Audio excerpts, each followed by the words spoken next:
जी, तो अंडे वाले और शामी वाले बर्गर को घर में बनाएं और मज़े से इसको एंजॉय करें।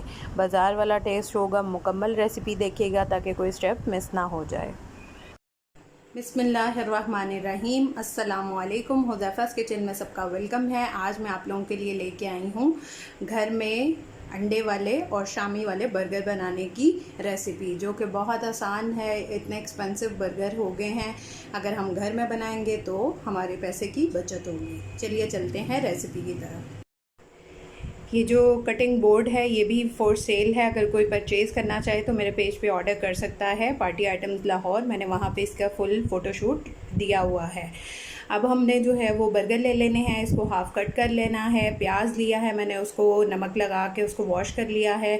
खीरे लिए हैं, उनको कट कर लिया है। शामी की रेसिपी मैंने दी हुई है, वो मैं दोबारा से लिंक में दे दूँगी ऊपर डिस्क्रिप्शन में भी।